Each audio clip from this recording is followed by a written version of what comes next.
Arranquemos el piripipí, el resumen de hoy, contando algo que todo el mundo político y económico está viendo, que cada tanto ocurre porque el personaje logra ocupar el centro de atención, que es qué pasó con Milei en estos 3 días. O en estos 4 días desde que reapareció después de 10 días en los que no apareció públicamente. Ustedes saben que cada uno de nosotros tiene un sesgo político, un sesgo de personalidad, un sesgo profesional, y a mí, yo estoy mirando todo el tiempo, muchas veces, desde hace mucho tiempo, cuando veo a un presidente, me pregunto cómo está o qué me dice de él eso que veo. Y lo primero que quiero decir, y que va a recorrer distintos momentos de lo que vamos a charlar, es que de ninguna manera hay que naturalizar la desmesura o la patología. Más allá de si alguien que está mal puede conducir un país o no, muchas veces Milei ha dicho, está bien, soy loco, pero solo un loco puede hacer esto. Más allá de cualquier cosa, hay algo que para mí, por lo menos en mi mirada, lo recorre mucho tiempo, muchas veces en estos 3 días ni que hablar, de que hay cosas que vemos que no son normales. Vamos a ir detallando algunas cosas, pero el nivel de agresividad, las palabras que usa, la manera, no son cuestiones de forma, tienen que ver también con una personalidad realmente muy rota, de una persona como atravesada por angustias o problemas que son muy serios, y que de ninguna manera, hay un momento que se transforma eso en el elefante de la habitación. Hay un tema de personalidad, de percepción, de relación con el resto de los seres humanos de Milei, que es un tema muy delicado, de lo cual uno no hablaría de ninguna persona en público. Es cierto, tiene algo muy delicado referirse a eso. Lo que pasa es que acá estamos hablando de un presidente, entonces es muy difícil cuando vos decís, es un tipo que define los destinos de un país, no ver que hay algo, a ver, cuando, si vos vieras a un presidente, qué sé yo,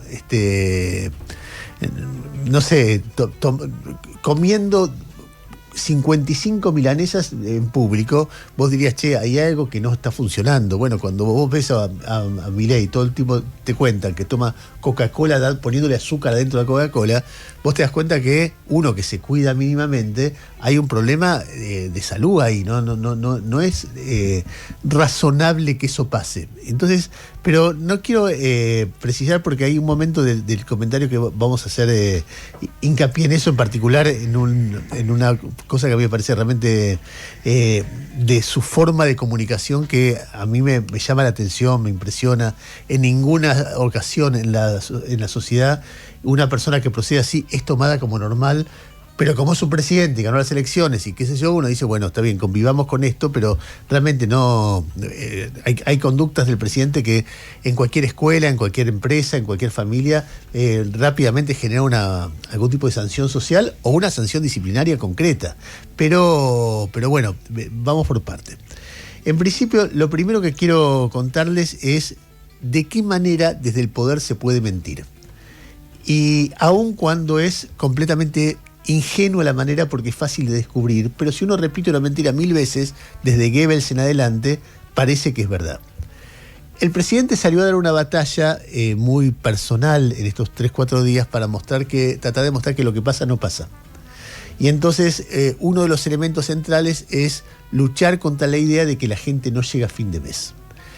Y entonces vos lo ves hubo un reportaje largo y 2 discursos, y en cada una de las intervenciones la burla a los que dicen que la gente no llega a fin de mes es repetitiva, es permanente, es constante. Es una obsesión. Y esa burla se transforma, obviamente, se transmite a su principal medio de comunicación, que es Twitter, Instagram, etc. Entonces, ayer todo el tiempo, Milei lo que buscaba era mostrar evidencias de que los que dicen que la gente no llega a fin de mes mienten descaradamente o no tienen idea de lo que ocurre. Y entonces retuiteaba cada vez que alguien mostraba un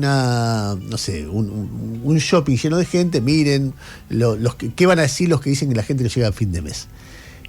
El fragmento que más repitió es un fragmento que nosotros lo vamos a poner tal cual lo sube a él a las redes, y después vamos a contarle y vamos a poner lo que realmente pasó.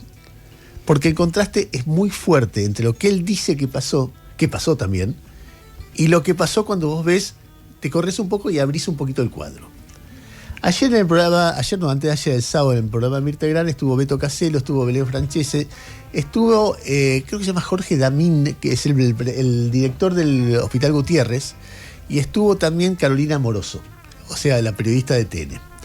Y en un momento empezaron a hablar de algo que efectivamente ocurre, que es que vos vas a la calle Corrientes un sábado a la noche, un viernes, y Carlos Damín es el director del Hospital Gutiérrez, el Hospital de Niños de la Ciudad de Buenos Aires. Vos vas a la calle Corrientes un sábado a la noche, un viernes a la noche, y explota de gente. Es un tema que merece algún análisis. Alguna gente dice, se está vendiendo lo mismo que siempre, solamente que como los grandes actores no tienen trabajo de ficción, desembarcaron en la calle Corrientes. Entonces tenés a Franchella, tenés a Suar, tenés a Darín, tenés a Moldaski desde siempre, tenés una cantidad de espectáculos, tenés a Vicuña actuando con La Mote, tenés cantidad de obras que es para lo que habitualmente es una oferta espectacular. Entonces hay una demanda, alguna gente dice eso, otra gente dice, no, es un paseo relativamente barato, otra gente dice, bueno, hay sectores que consumen y que están bien, o sea, hay mil interpretaciones. De eso se habla lo de Mirta Legrand, y Milei lo sube de esta forma, escucha. Todo el conurbano que explota de teatro es un fenómeno. No, es un fenómeno. Felizmente yo vi gente singular. comiendo en la calle, no en la vereda, con mesitas en la calle comiendo, pasaban los autos al lado. Impresionante, me encanta, me gusta, No, nos gusta todo. Es una época, yo digo, dorada de Avenida Corrientes, porque yo debuté el jueves y digo, qué lindo, está la calle llena, los teatros llenos. Sí. Realmente, viste, dicen no hay plata, pero después mi hija Sol trabaja en un lugar como camarera y me dice, sí. Está lleno, no paro de trabajar. Bueno, eso es lo que sube Milei. ¿Qué es lo que pasa en realidad? La primera parte pasa, o se lo vas a escuchar de vuelta, y después cómo continúa el diálogo. Escucha. Estoy comiendo en la calle, no en la vereda, con mesitas en la calle comiendo, pasaban los autos al lado. Impresionante, me encanta, me gusta, No, nos gusta todo. Es una época, yo digo, dorada de Avenida Corrientes, porque yo debuté el jueves y digo, qué lindo, está la calle llena, los teatros llenos. Sí. Realmente, viste, dicen no hay plata, pero después mi hija Sol trabaja en un lugar como camarera y me dice, sí. Está lleno, no paro de trabajar. Entonces es medio que decís, pero ¿cómo? Por un lado... Bueno, hay una porción de la gente que puede gastar, que va a los shoppings y compra cosas de marca, que viajan, que van al mundial. Son los que pueden. Siempre hubo un grupo de y personas otros van a caminar, otros van a caminar. Las librerías llenas también. Claro. Eso es típico de Argentina, ¿no? No, bueno, pero los hospitales también están llenos, ¿eh? Tenemos un nivel de atención, una demanda de atención en los hospitales que es increíble. Sí. Tenemos mucha gente que se ha quedado sin cobertura social o sin prepagas y que viene al hospital. Es cierto. Pero que hemos duplicado la cantidad, por guardia, por ejemplo, hemos duplicado la cantidad de consultas que teníamos hace 5 o 6 años. Sí. Esa parte la cortó. O sea, vos tenés ahí una construcción de la realidad donde no tiene que ver solamente con construir una realidad de lo que pasa en la calle, sino inclusive del diálogo que vos elegís para ver qué contás de un diálogo. Es muy, muy clásico de la comunicación berreta de la política hacer este tipo de barbaridades que tiene que ver con construir una mentira. En un diálogo alguien dice, che, la avenida Corrientes está llena, que está bien que se ponga, y el otro, inmediatamente hay otro que dice, pero los hospitales también porque la gente se está quedando sin medicina prepaga, y vos le cortás eso. Y en ese mecanismo, en esa forma que él plantea, queda muy expuesto Milei. Es decir, no queda expuesto el debate sobre lo que pasa, que es un debate donde hay lugares donde se consume, lugares donde no se consume, y después en el agregado vos llegas a una conclusión, que es que la gente está peor en ese sentido que el día que asumió Milei. Pero él directamente borra del mapa como si fuera no sé, siempre se habló, cuando se hablaba de la Unión Soviética, se contaba la historia de una foto donde de Trotsky solo había quedado una gorrita. ¿Por qué? Porque el tipo había estado en una foto y cuando cayó en desgracia lo borraron de la foto. Pero antes de ser borrado, él le presta su gorra a otro funcionario del partido estalinista. Y ese funcionario queda con la gorrita de Trotsky. Bueno, eso hubiera hecho Milei. El estalinismo hacía eso. Milei hace lo mismo. ¿Eso quiere decir que Milei es estalinista? Quiere decir que Milei es un poco stalinista. No es que es stalinista. Si tuviera el poder que tenía Stalin, tal vez hablaríamos de muchísimos muertos, pero no lo tiene. Le tocó la desgracia de ser un gobernante que tiene que tolerar la democracia. Y realmente lo creo esto, ¿eh? Cuando habló con Anhelo, vuelve a insistir con que la gente no llega a fin de mes. Que es ridículo decir que la gente no llegaba en un reportaje que alguna vez habría que hacer un editado de las preguntas.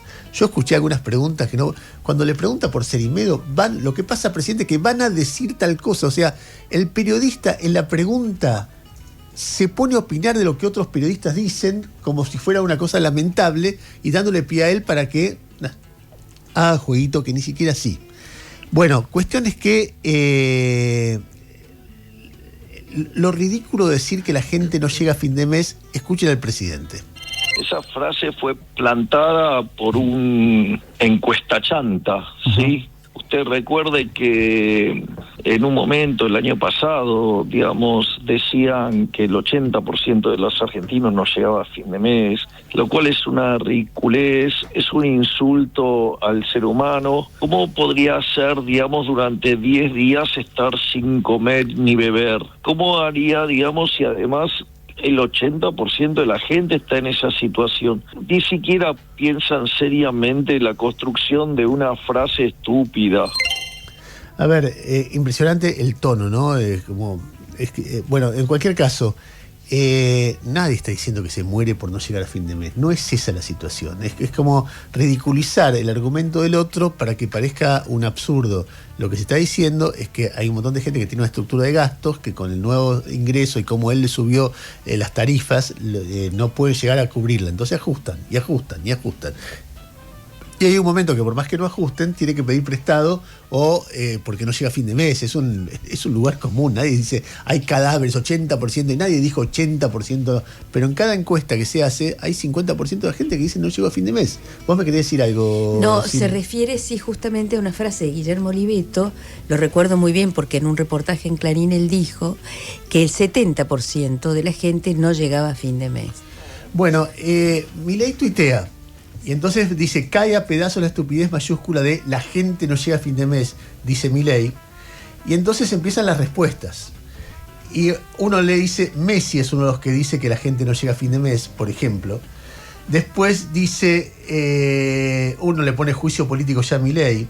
Otro dice, más de 1,5 millones para no ser pobre y el salario mínimo apenas supera los 254.000 pesos. Es la crueldad absoluta. Están matando de hambre al pueblo con teorías matemáticas baratas mientras la gente real no come. Hágase cargo del desastre, señor presidente. Otro dice, Argentina tiene 23 provincias y te basás en la pelotudez de la avenida Corrientes, psiquiátrico. Otro, hijo de Remil, ojalá la vida te haga pagar una por una. ¿En serio medís la pobreza de esa forma? Mamita.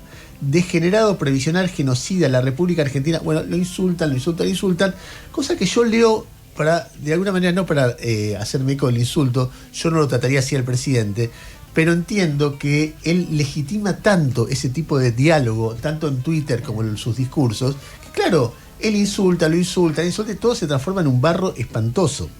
Luego, llevando al absurdo la teoría de que buscamos un cachito de un diálogo para mostrar una cosa, ocultamos el otro, buscamos un cachito de la realidad, ocultamos todo el resto. Hay un tuitero, que yo creo que es una persona inteligente, un tuitero que es un seudónimo, ¿no?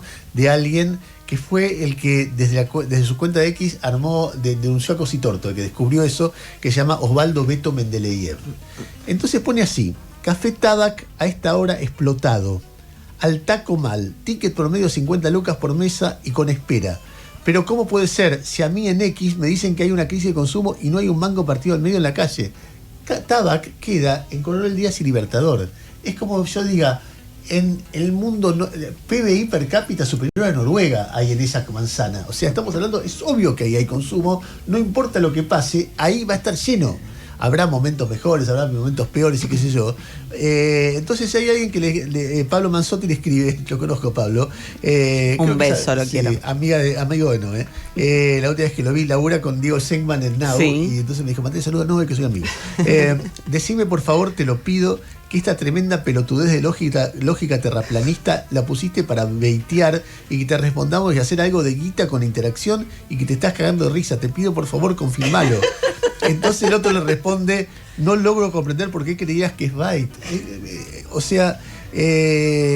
Después le pone otro, ¿no entendiste la parte que gobierna para los ricos? Otro, hablas de apenas de un decil del total de la población, no tenías ni idea de lo totalmente ignorante, enajenado como el psiquiátrico. Bueno, empieza el diálogo clásico de Twitter, etcétera, etcétera, etcétera.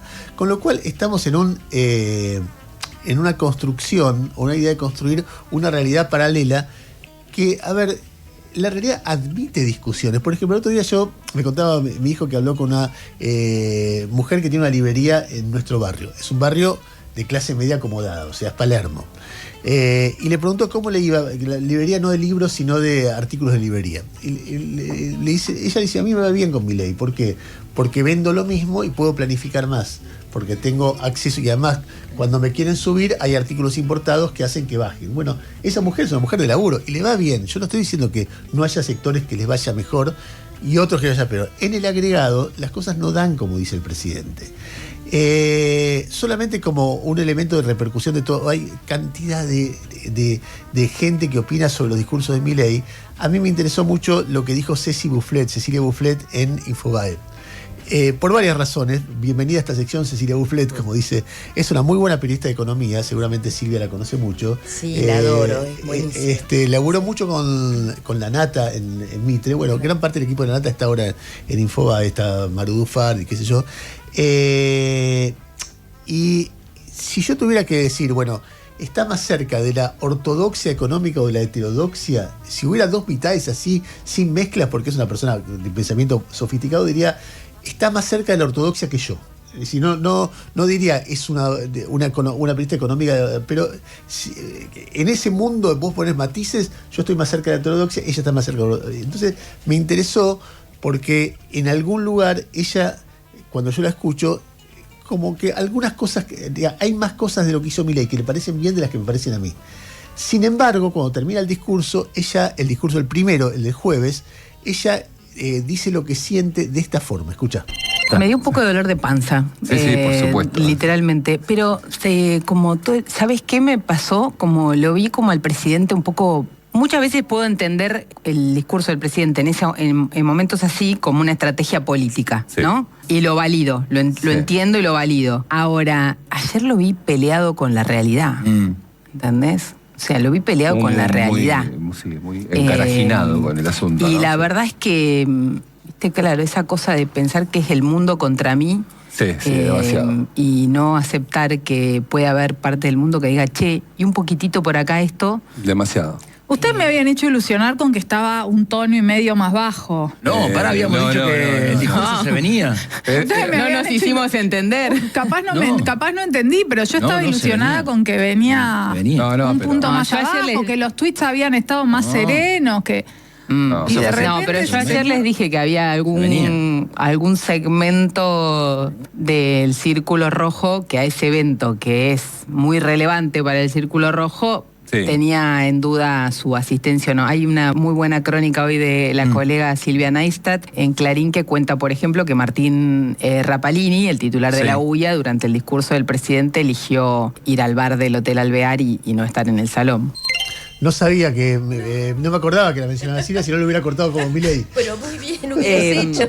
Pero es un dato que destacaron todos durante el fin de semana, el dato que contó Silvia en su crónica. Igual Rapalini, un héroe, se fue a tomar un café al lado. Qué sé yo, con todo respeto. Pero le va a costar. Eso tampoco se perdona. Claro, ni siquiera es. Pequeña cosita. ¿Cómo te fui a tomar un café? Bueno, cuestión es que en ese contexto, así como parece que está mal decir que alguna gente no llega a fin de mes, o mucha gente no llega a fin de mes, también está mal decir que hay 6 millones de morosos en la Argentina, que es un hecho inédito. En décadas no hubo este problema, no ocurre en otros países. Entonces, para Milei hay dos explicaciones de esto.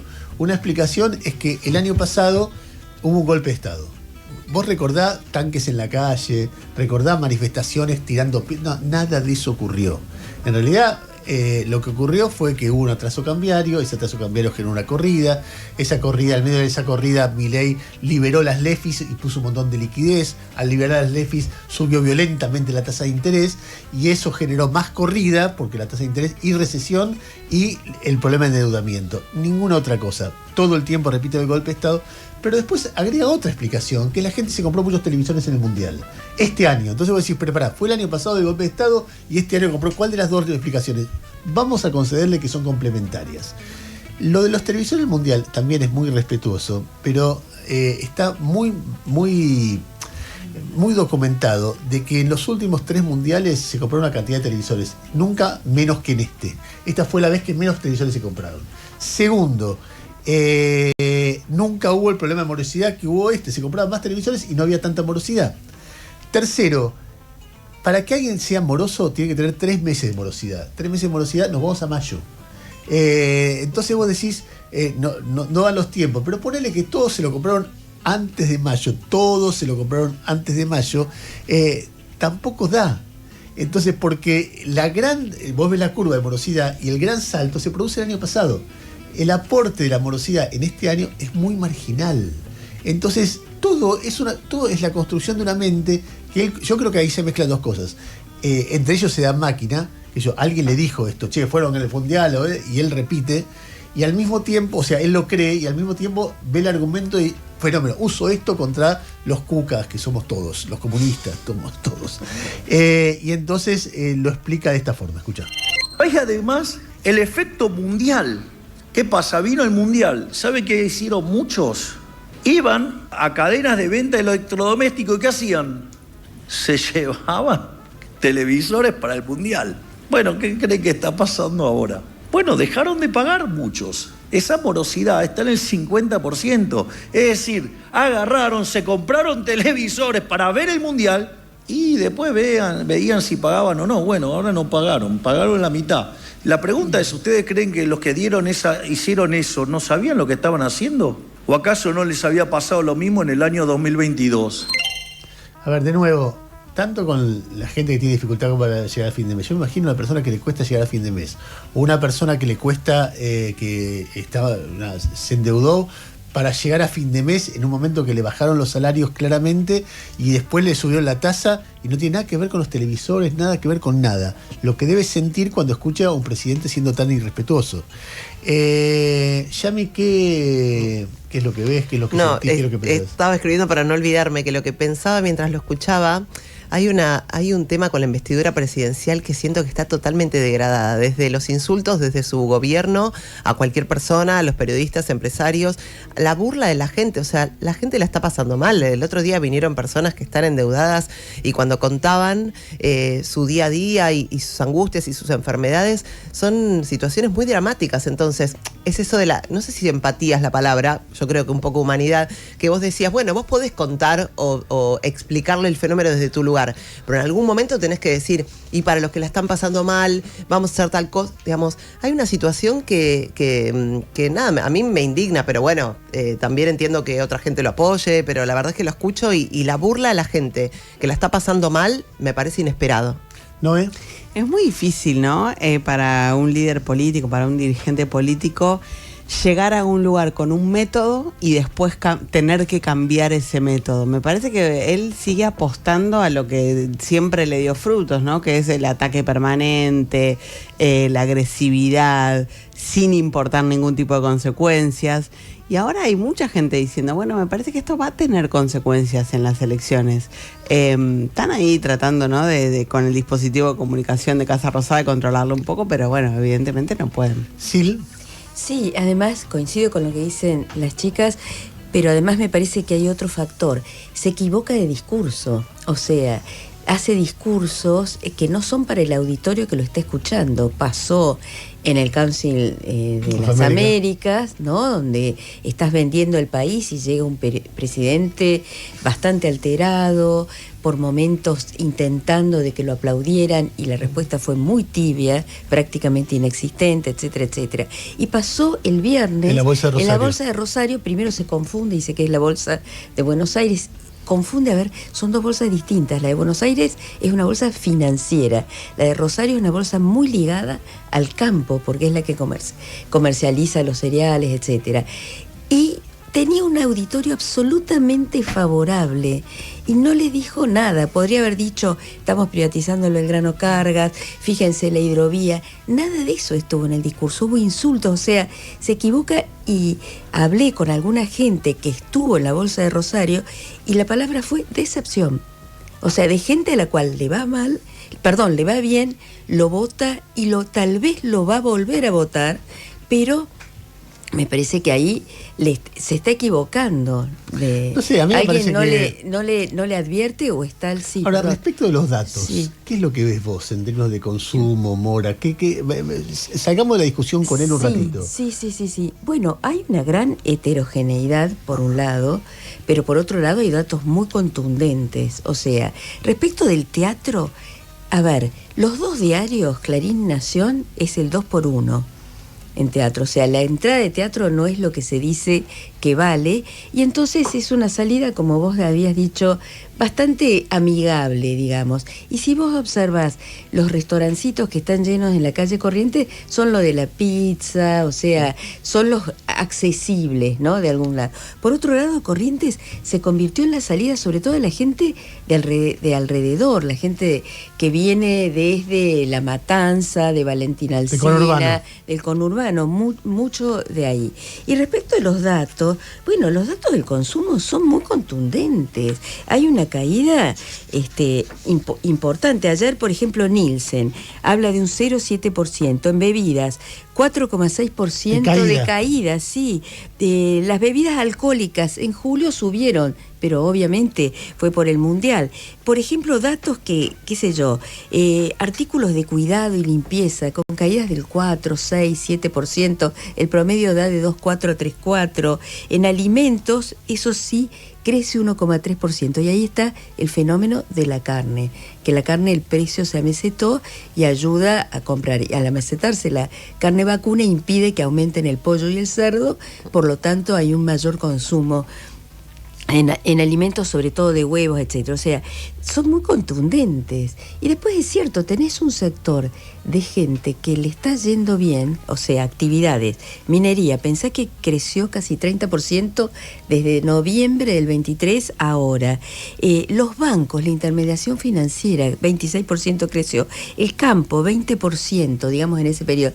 La gente que se mueve, las economías alrededor de estos sectores, están bien. El petróleo, vos ves, refinación de petróleo, la capacidad de uso, la capacidad instalada de uso es casi el 90%, o sea, prácticamente plena producción. O sea, ese es un sector importante, ocupa gente, no tanto, muy poquita, pero ese es el sector que está dinamizando algún tipo de consumo. Ahora, el resto es catástrofe. Digamos, vos decís, fíjate, qué sé yo, ¿sabes también que creció? Muy interesante, el turismo internacional, 25%, que es lo que expresa esto. Estos son datos de la Fundación Mediterránea en base a los datos del INDEC. Pero bueno, la industria, que en junio dio un 0,9% y que 9 de las 16 actividades industriales crecieron, tiene también unos baches realmente muy importantes. La metalurgia con caídas del 20%, la construcción, etcétera. O sea, es muy, muy heterogéneo, realmente. A ver, todo esto es un debate que venimos siguiendo, pero muy, muy puntillosamente desde que empezó este nuevo modelo, y antes también, porque todo el tiempo estás viendo cómo anda la economía y qué sé yo. De ninguna manera nosotros pretendemos tener la verdad sobre el tema, lo mismo respecto de opinión pública. Lo que pasa es que uno mira a la gente que siempre escuchó. Entonces, toda la vida vos digas Sentia, Centrix, no sé, los encuestadores de siempre, los economistas de siempre, etcétera, que son tipos, muchos de ellos, que están de acuerdo con la mirada general de Milei.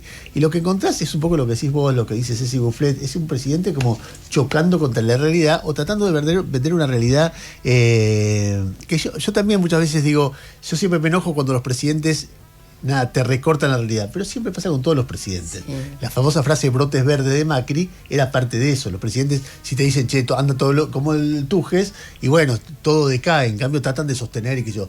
Ahora, una cosa es eso y otra cosa es la agresividad, otra cosa es la locura, otra cosa es la desmesura total y la falta de respeto con la gente. A ver, vamos un poquito a referirnos a esto un cacho. Que yo cuando arranqué, dije, hay un sesgo psicológico que a mí me hace que la percepción de cuando yo escucho el discurso del juez, que hay de todo, a mí lo que me llama la atención es, dijo que los hijos no nos alcanzan para reponer, esa idea de la reposición, los hijos vistos como reposición, dije, hay alguien que no está dándose cuenta de lo que es un hijo, que es un hijo, que es un desocupado, que es un jubilado, que es un etcétera, etcétera, etcétera. Que es un discapacitado, esas cosas que Milei no se da cuenta que existen, que es alguien que no llega a fin de mes, que es alguien que está moroso, etcétera. En ese costado psicológico hay algo nuevo en el presidente, que se vio mucho el fin de semana, que es la recurrencia a la materia fecal para insultar personas. Es algo nuevo. En una época, él todo el tiempo insultaba a alguien diciéndole mandril.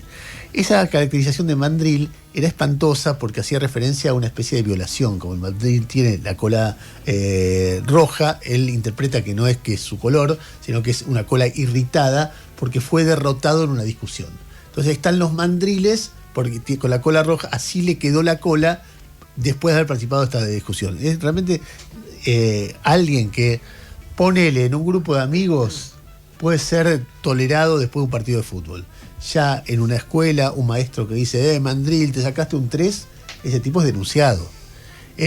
Mandril, eso en una empresa, un jefe que dice, mandril, no sabes hacer bien una cuenta, ese tipo es denunciado. Bueno, un presidente tiene la impunidad que tiene un presidente, tiene la protección, tiene guardaespaldas, todo esto se permitió durante mucho tiempo decirle mandriles a todo el tiempo, con dibujitos, a veces ponían 4 dirigentes políticos rodeados de gente que estaba por violarlos. Es decir, ha hecho cosas que son increíbles, que baten cualquier tipo de récord en términos de personas que queremos convivir en sociedad. La nueva es la materia fiscal. Parece que parece que quien critica al gobierno merece ser tratado de esta manera. En el discurso que dio el jueves en el Council of America, donde estaba Silvia, habló así de los que critican a Sturzenegger. Escuchá. En un momento me empieza a estallar el teléfono y eran todas quejas. Dije, qué buen trabajo está haciendo Federico. Es decir, la realidad es que cuando ustedes vean a un sorete, a un mierda humana, criticando a Federico, es porque le está tocando un negocio a un prebendario, a un chorro y a un corrupto. Por eso putean tanto cuando Federico hace su trabajo. Y mire que sacó 17.000 regulaciones. Así es que, pero les digo algo más, vamos por mucho más. No voy a parar la forma de reformar y de mejorar la economía argentina. Qué miedo, ¿no? Bueno, cuando vean un sorete, a un mierda humana, criticando a Federico, bla, bla, bla. Luego, se refiere a Manu Jove. Manu Jove había discutido la idea de que él merecía festejar que bajó la inflación mayorista, planteando que lo que él decía en su momento era la inflación minorista. Le responde la Oficina de Respuesta Oficial. La paja que me da esto. Oficina de Respuesta Oficial. Hay gente que cobra por responderle a Manu Jove y Milei cita a sus propios lacayos para responder a Manu Jove. Y lo cita con la expresión acomodando la mierda humana. O sea que ya hablamos de que son soretes y mierda humana los que critican a Sturzenegger, y también es mierda humana Manu Jove. Y después hace un tuit contra Bonelli, porque no le gustó, Marcelo Bonelli, no le gustó una nota que escribió, y el textual de Milei es, para sorpresa de casi nadie, ahí lo están viendo, los que están viendo en YouTube en este momento, la mierda humana mal cagada de Marcelo Bonelli, la mierda humana mal cagada mintiendo. Este es el presidente de la Nación. Parece que a esta mierda humana no le alcanzó haber mentido cerca de 40 veces respecto de echarlo a Toto. Más sorete, salté un poquito, no se consigue. Evidentemente es una de las tantas mierdas humanas, enfatizo porque siempre lo pone mayúscula, que apuestan a que al país le vaya mal. Chao. Una y otra vez, mierda humana mal cagada, sorete, mierda humana, sorete, mierdas humanas. O sea, ¿qué le pasa a este hombre? Es decir, básicamente, porque además las interpretaciones psicoanalíticas sobre la relación de él con su etapa anal, pero se caen de cajón, no corresponde hacerlas al aire, pero se caen de cajón. Hay una fijación ahí realmente rarísima y claramente patológica. ¿Cuánta gente vos conocés en tu vida que trate a otras personas de esta forma? No existe. Y por suerte no existe. La sociedad argentina está realmente dando un ejemplo de contención, porque del otro lado le podrían decir todo el tiempo. Lo único que hay es respuestas de anónimos en Twitter de la misma calaña, pero vos no ves figuras públicas que respondan a este hombre como él agrede a otros. Marcelo Bonelli le responde, uno de los caracterizados de esta manera. Marcelo Bonelli el sábado de la mañana dijo esto, escucha. Obviamente el presidente de la Nación tiene todo su derecho de expresarse, manifestarse, de lo que opina, de un artículo, de una opinión y demás. Lo único que le pido, por favor, por el respeto a la institución presidencial, que cuide su vocabulario. Que no degrade con sus insultos, su vocabulario escatológico, la institución presidente de la Nación, que es mucho más importante que los individuos. Es una muestra quizás de impotencia, porque en ningún momento objetó precisamente o desmintió precisamente lo que yo dije y escribí, y me parece que en vez de perder el tiempo en este tipo de cosas, sería buenísimo que se dedique a solucionar el problema del endeudamiento, el problema del salario que no crece, el problema del empleo que no crece, o aclarar situaciones enojosas como la de Adorni o como la de Cerimedo. Bueno, Jorge Fernández Díaz, por su parte, dijo esto sobre el mismo episodio. Escucha. Una verdadera aberración la que cometió el presidente. Estamos lamentablemente normalizando, naturalizando que se digan estas cosas, que se use este lenguaje y que este es el lenguaje oficial en una democracia, ¿no? Realmente me parece terrible, terrible. Más allá de vos, que a mí me duele muchísimo porque sos compañero nuestro, esto está ocurriendo con otros. A Manu Jove le dijo lo mismo. Realmente, como vos dijiste, degrada la investidura presidencial. Claro, de una manera que nunca pensamos. Mirá que hemos vivido momentos de degradación de la... Pero esto es autoinfligido, ¿no? En algún momento el presidente se comparaba con Sarmiento, diciendo, él también insultaba. No de esta manera. No de esta manera. Además era un creador de escuelas y no un destructor de la educación, pero eso aparte. ¿Qué le pasa al presidente? Todo, más allá de lo que él es, porque hay algo que es, además de lo que le pasa. En este momento hay un montón de gente. Después hay un grupo de alcahuetes que dicen hay una campaña para decir que está loco. No es eso lo que estamos hablando. Estamos hablando de, bueno, ¿qué pasa? Está manejando el país un hombre que procede de esta manera. Hay una nota de Santiago Fioriti ayer en Clarín que arranca de esta forma. Dice así: ¿qué hacer frente a un presidente que, ante una simple inquietud sobre el rumbo de la economía, aun cuando ese planteo se formule con buenas intenciones y en un ámbito privado, reacciona con una catarsis violenta? Es la pregunta que suelen hacerse las personas que acceden a la intimidad de la Quinta de Olivos para hablar mano a mano con Javier Milei. No hay forma de plantearle ya no un giro en el programa, sino un mínimo matiz sobre sus dogmas. Interlocutores prudentes se han marchado de la residencia sin darle lugar a un debate sincero. Incluso así, uno de ellos comprobó, apenas pisó la calle y encendió su celular, que el primer mandatario continuaba la discusión por WhatsApp con largos comentarios y estadísticas como si no pudiera soltar el tema. En su micromundo de Olivos, Milei luce igual que en público, obcecado, gritón, infranqueable. No es propenso a escuchar críticas a su modelo, mucho menos ahora que siente que una ola de empresarios, economistas y outsiders, ayudados por los periodistas, claro, se unen para desgastar a su administración. Lo vive como una amenaza. Cree que hay una conspiración contra él y que buscan quebrarlo con vistas a las próximas presidenciales. Se siente incomprendido hasta por un sector de la sociedad y del establishment que apoya su gobierno y que apuesta a la reelección. Su malestar radica en que casi nadie, afirma, dimensiona el estado real en el que encontró el país en diciembre de 2023, ni el ordenamiento de la macroeconomía que hizo, y que para él marcan un antes y un después en la historia argentina. A ver, otro de los temas que circula y que para mí es una película realmente, es una película Milei en sí mismo, si no fuéramos víctimas de todo esto que está pasando, ¿no? Pero es una película también en sí misma lo que está pasando con Cerimedo en Bolivia. Esa historia es una historia increíble, sobre el cual tiene otro elemento récord de Milei, que es la primera vez que tenemos en la historia argentina un presidente que defiende abiertamente a un hombre sobre el cual hay sospechas fundadas de asesinato. El tipo, o intento de asesinato, el tipo mandó a 2 sicarios a balear a ver, está detenido, voy a ser preciso, en Bolivia, y lo estará durante 6 meses, acusado con muchas pruebas de intentar balear a su pareja, mediante el procedimiento de mandar sicarios. Y el presidente sale a burlarse de la persona que lo denuncia y a denunciar una conspiración. Y además a mentir descaradamente. Le pregunta a Nelo sobre esto en Mitre el sábado, y Milei dice esto que vas a escuchar. Usted sabe la cantidad de gente que se acerca a la política, entra, sale todo el tiempo. De vuelta, es alguien que no forma parte del espacio, que digamos no tiene vínculo con nosotros, de ningún tipo, y que dejamos de vincularlos, en el 23. Y no descartemos que detrás de esto esté todo, la runfla, Pagano, Bindi, Evo Morales, el castrochavismo, Lula. Pagano, Bindi contra el castrochavismo, Lula, o sea, el vínculo entre Marcela Pagano y Lula, explícamelo porque no sé dónde sale.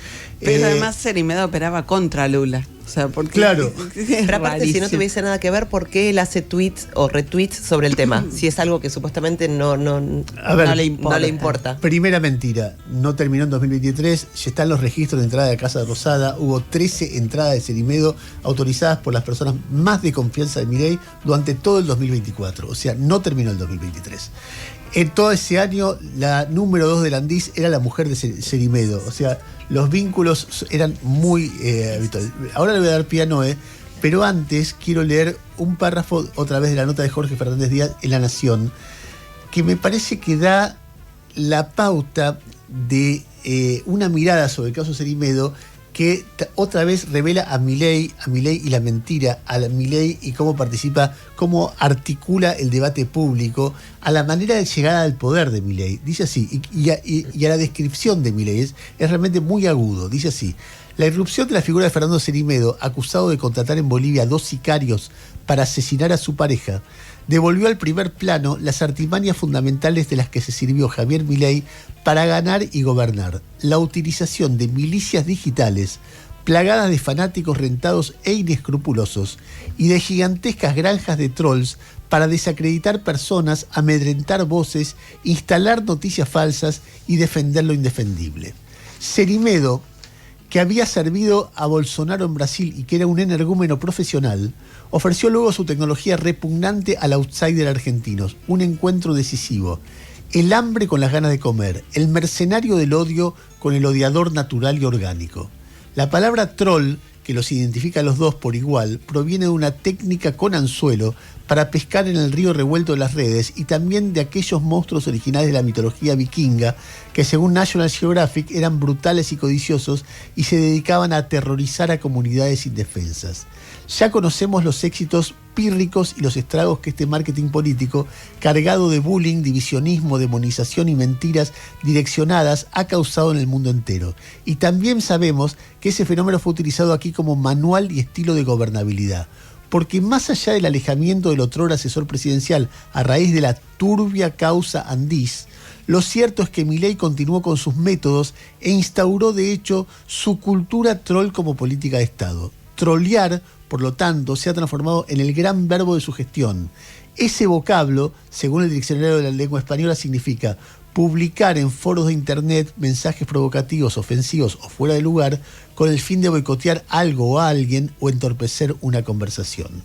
Todos estos años hemos sido todos víctimas de trolls, de maniobras, detrás de las cuales estaba Cerimedo o gente Cerimedo que en una habitación tenía, no sé, 100 computadoras manejadas desde 2 celulares y de repente se planificaban y se dirigían ataques contra personas.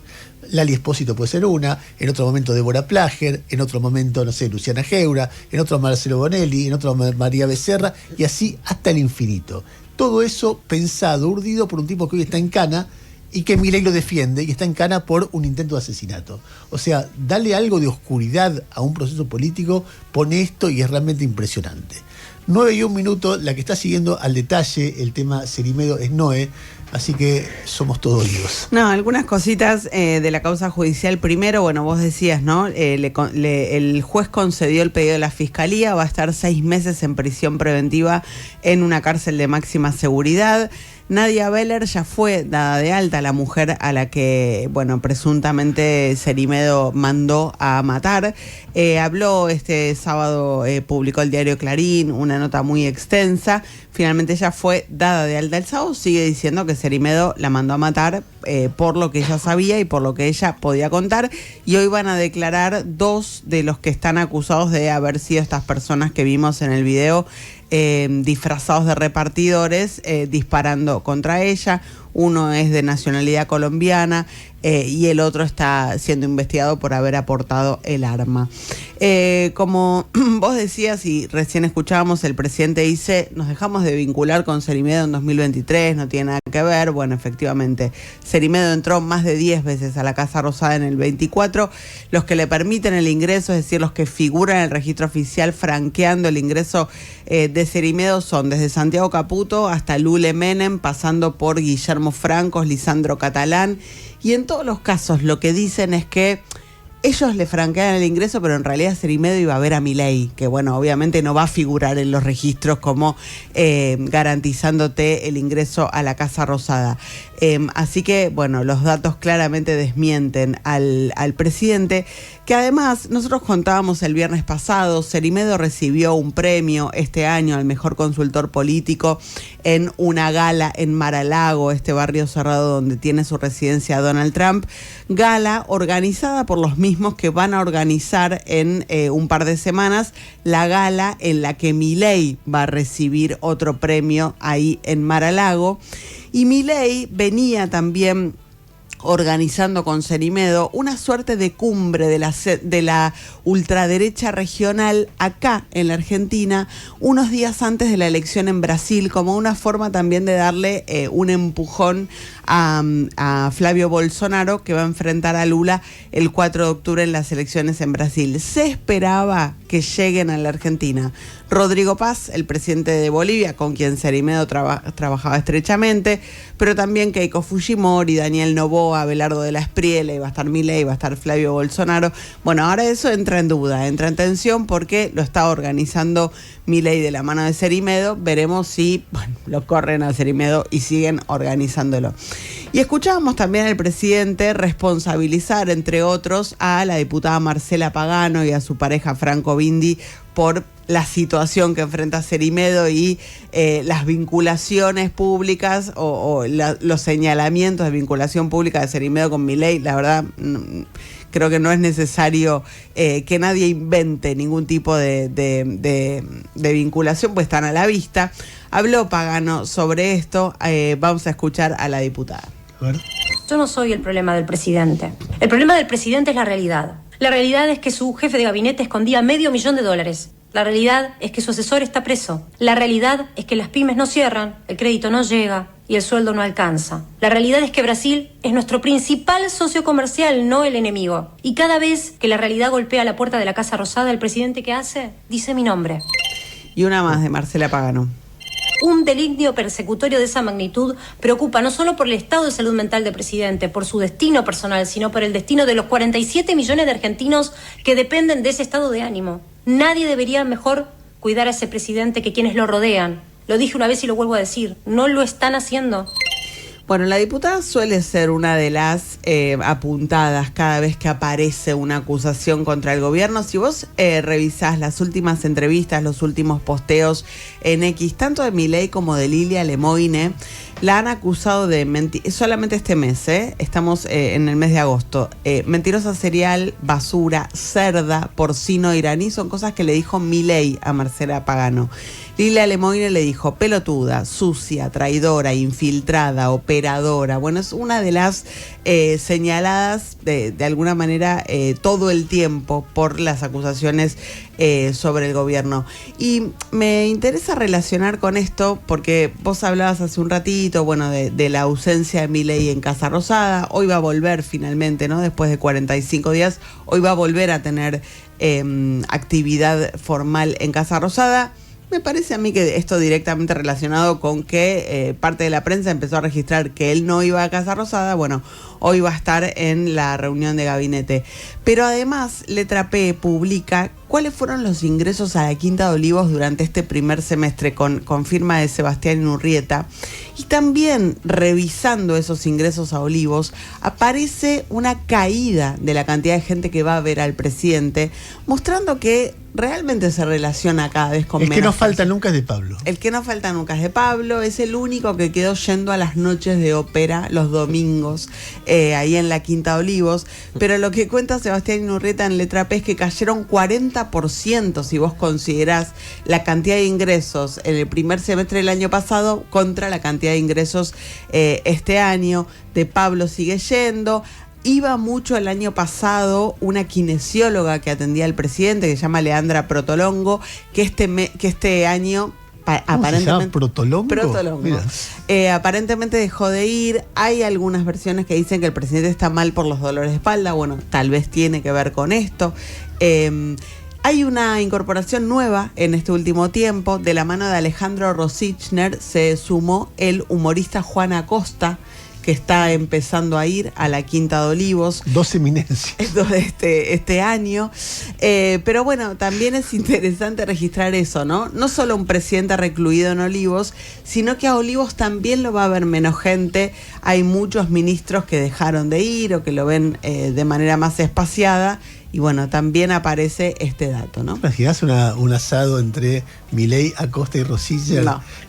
Dándose máquina unos a otros? Claro, de ahí sale disparado. O sea, no hay alguien que pueda frenar o elegir de quién lo rodea, porque, qué sé yo, de Pablo no me preocupa tanto. En todo caso, qué sé yo, debe ser cálido, pero... De hecho, de Pablo ha dicho, hay que sostener un poco el conurbano, dijo, hablé más. Dijo, o sea, claro. se ve que lo pero además su estilo, pero Calmate. Acosta y Rosilla diciendo, sí, son los hijos de puta, los periodistas. Y el otro sale disparado, que no te olvidas. Una pregunta, ¿en la Quinta de Olivos vive Milei y también Karina Milei? ¿O Karina Milei vive en otro lado? Karina vive en otro lado.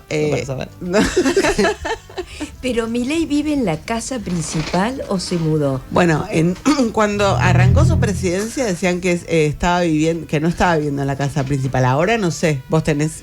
No, te pregunto porque había algún rumor. Al principio no vivía en la casa principal, ahora no sé. A ver, en un ratito, después de la tanda que vamos a hacer en 10 minutos, vamos a hablar con Silvia de todo el panorama económico, que hay un montón de cosas para charlar, con Gustavo también de panorama deportivo. Déjenme cerrar este rato con algo que empieza a ser, como siempre digo, una marca de época. Resulta que después de muchos años de hablar de lágrimas de zurdos que no se produjeron, lo que estamos viendo es de repente lágrimas de libertarios. De repente los libertarios lloran.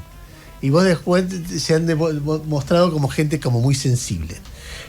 Lloran, hablan del daño que la agresividad le hace a sus hijos, piden piedad, dicen, no, yo no puedo con esto y qué sé yo. El último ejemplo libertario llorando es este hombre Cerimedo, que lo entrevistan él de espaldas para no dar la cara, siendo trasladado a un montón de periodistas, y empieza a llorar cuando habla de sus hijos. Escuchalo.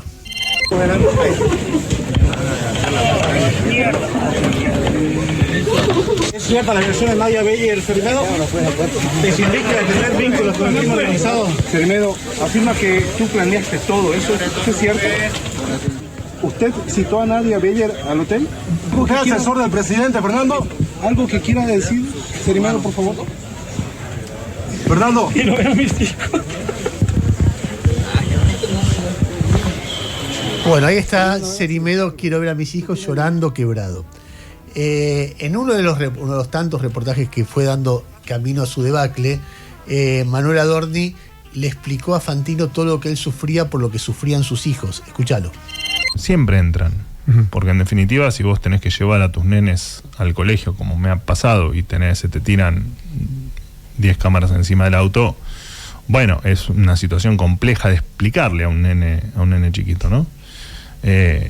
Muy injusto, ¿no? Y muy doloroso y muy repudiable, porque uno es un tipo común, digamos, yo llevo a mis nenes al colegio. También lloró en su momento Espert cuando venía cayéndose en medio de la candidatura, creo que hablando con Anhelo también, produce esta escena, escuchá. Hacía meses que estaba Y le digo, ¿cómo no va a estar amargada si soy la hija de una gran puta? Perdón, ese es un momento, no. Expert, ¿lo tenemos ahí? Escuchá. Te diría muy golpeado, roto te diría, roto por el estrago que este hijo de puta de Grabois y familia ha hecho con mi familia, con mi nombre. Yo tengo hijos, tengo hermanos, una esposa, y esta basura ha hecho lo que ha hecho con mi nombre, de mi padre. La verdad, terrible. Pero bueno. El otro día se le agregó a esto alguien que fue vicejefe de gabinete, Lisandro Catalán, que quiso ser candidato en Tucumán y falseó su domicilio para poder serlo. Y se descubrió, se ve que en la interna alguien se dio cuenta, este tipo no vivía acá, falseó su domicilio, y entonces en un momento anuncia que no va a ser candidato. No sé si lo tenemos por ahí, y si no, no lo pasamos, no pasa nada. Avísame si lo tenemos, Lu. No importa, después en todo caso simplemente se los cuento. También se puso a llorar amargamente. Y yo tuve la oportunidad de hablar con mi familia, con mi mujer, decirle lo que yo sentía. Sí. Te pido disculpas. No, está bien. Y mi mujer me bancó. Soportar los agravios de estos funcionales al oficialismo que venimos a combatir, me parte el alma. Permitime... Si vos me preguntás, sí. ¿Crees que hay dirigentes en Tucumán que se quieren colgar de la Libertad Avanza para reciclarse y que les interesa nada el destino de los tucumanos? Sí, estoy seguro que eso pasa. No quiero hacer un acto demagógico de emocionarme. Ahí está Catalán también quebrado. De repente hay lágrimas, Serimedo, Adorni, Esper, Catalán. Simplemente como recordatorio, porque el otro día teníamos una discusión con Noé diciendo a mí me da pena y ella decía... Serimedo, vos viste que mandó balear a alguien, ¿cómo le vas a traer pena? Bueno, toda esta gente ha sido gente muy agresiva. Es decir, por ejemplo, Expert de Florencia Kirchner, que ha tenido problemas de salud, ha dicho algo como esto, escuchá. O sea, hacía meses que estaba y le digo, ¿cómo no va a estar amargada si soy la hija de una gran puta? Entonces... Esto ocurrió cuando acaba de ser detenida Cristina, estaba en un foro en la Universidad Católica y el tipo dijo esto que acabas de escuchar. Florencia Kirchner está amargada porque es hija de una gran puta, referida a Cristina Kirchner. Y después llora. Ha hecho tweets diciendo cárcel o bala para Miriam Bregman, por ejemplo, lo vas a ver ahora. Ella dice, lo que anunció Burris es absolutamente inconstitucional, la que se ubica en el terreno de ilegalidad es ella. José Luis Espert decía cárcel o bala. Y después llora. Adorni, celebraba de esta manera la existencia de despidos de seres humanos en el Estado. Escúchalo. Esta administración resolvió despedir a 685 empleados que formaban parte del hoy ex Ministerio de la Mujer, Géneros y Diversidad. Al asumir el 10 de diciembre de 2003, el Ministerio contaba con 1.100 empleados aproximadamente. Del total de esos 1.100 empleados que encontramos el 10 de diciembre, el 85% ya fue eliminado. 240 empleados fueron eliminados en la primera etapa y 685 empleados en esta segunda etapa. En la tercera etapa, que llevará algunos meses más, se llevará a cabo la reducción del restante 25%. Bajo la administración del presidente Milei, no hay lugar para gastos superfluos con el dinero de los contribuyentes, tema que ustedes ya conocen. Bueno, el tema de las personas que despiden son gastos superfluos. Entonces, permanentemente, durante 3 años, la sociedad argentina ha sido testigo de este tipo de agresiones. La última es la materia fiscal. La materia fecal, del presidente el otro día es una vez y otra vez y otra vez y otra vez, y en el momento que ellos aparecen acorralados se ponen a llorar. Después de haber hablado, no sé, Serimedo, por ejemplo, vas a ver algo que hizo alguien en Twitter, de mostrar cómo a cualquier argumento le respondía ahora decirlo sin llorar. O sea, argumenta, decilo sin llorar, niña, ahora decilo sin llorar, ahora decilo sin llorar, ahora sin llorar, decilo, ahora decilo sin llorar, ahora decilo sin llorar, nena, ahora decilo sin llorar, ahora decilo sin llorar, etcétera, etcétera. Son a distintas personas, distintos tiempos, durante años, ahora decilo sin llorar, trolazo, ahora decilo sin llorar, así sucesivamente, trolazo, qué obsesión conmigo, y así sucesivamente. Eso era Cerimedo, que es el que ahora llora. Cerimedo, entre otras cosas, era el fundador y director de La Derecha Diario. Miren esto, podría ser para hacer torta frita, como quien dice con esto, pero fíjense esta tapa. Esteban Paulón, crece la sospecha de pedofilia de Esteban Paulón tras denuncia de diversos usuarios de redes. Eso es Cerimedo. Y ahora llora.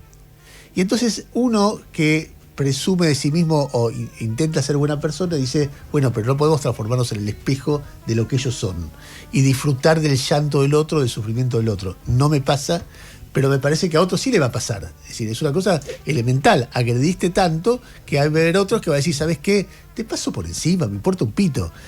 La sociedad argentina, para mí, si yo tuviera que expresar un deseo, digo, está expuesta a dos desafíos. Por un lado, no transformarse en la porquería que son ellos, y no responder con la misma manera, pero por otra parte tiene el desafío también, porque la democracia depende de eso, de poner límites al autoritarismo, a la grosería, al abuso de poder, etc. ¿Cómo hacer para encontrar un punto intermedio entre no transformarte en la porquería que ellos son y son todo el tiempo? El otro día veía un video de, no sé si no es muy largo para esta hora, pero un video de Arabia, Damián Arabia. Damián Arabia es un libertario que está en la línea de Bullrich. Y empezó a hablarse en las redes de que lo habían echado de un boliche gay por libertario. Entonces, y se habló, para mí estaba mal eso, porque además ni había pasado, vos te das cuenta que no había pasado. Entonces, él hace un video victimizándose, diciendo, yo separo la política de lo personal, yo no tengo por qué ser perseguido en ningún lugar porque apoyar al gobierno, etcétera, etcétera, que tiene razón en eso que dice, salvo que cuando le dicen sorete a Bonelli, Arabia se calla la boca. Entonces vos decís, che, no te hagas el gil como Catalán. Catalán no agredió a nadie, pero era el que le daba el ingreso varias veces a Cerimedo, que era el que publicaba estas cosas. Entonces yo no sé si son peores los tipos que directamente agreden o los que, no sé, se hacen los boludos y son parte y después encima se victimizan. Entonces escuchalo a Arabia cuando explicaba, bueno, que él es una buena persona y que no tiene por qué ser agredido en ningún lugar. Escucha. En las últimas horas se viralizaron unos tweets que algunos me mandaron un poco preocupados, diciendo que me habían echado de una fiesta, que me habían increpado, que me habían gritado, que me habían cantado no sé qué. Esto es totalmente fake, 100% falso. Pero hay algo que surge a raíz de esto, de algunos comentarios llamando a insultar, a agredir, a golpear, a escupir. Si no pensás como yo, o tenés una mirada, o venís de un determinado lugar, no mereces estar acá. Yo discuto política todos los días de mi vida, básicamente, pero no creo por eso que la política tenga que atravesar todas las facetas de la vida de las personas. Que la política se tenga que meter en la vida privada, ni que la política tenga que dividir ni amigos ni a familias. Pero sí creo que hay una minoría que fantasea con segregar, que fantasea con escrachar, que tiene una actitud autoritaria, fascista, en donde te quiere decir lo que tenés que pensar, cómo tenés que vivir y claramente dónde no podés ir y dónde sí podés ir. Muy bien, te lo tomo. La minoría no es una minoría, es el presidente de la nación y es tu líder. Y vos estás apoyando un proyecto donde te dicen no odiamos lo suficiente a los periodistas, que ha tenido discursos homofóbicos, de paso te lo recuerdo, que le dice sorete a alguien que lo piense como él, que agrede todo el tiempo y vos lo estás tolerando, que arman medios como La Derecha Diaria donde dicen pedófilo a Paulón por ser gay. O sea, todo eso que todos estamos describiendo, vos lo tolerás, lo apoyás, lo alimentás y de repente por una fake news te victimizás. Bueno, o una cosa o la otra.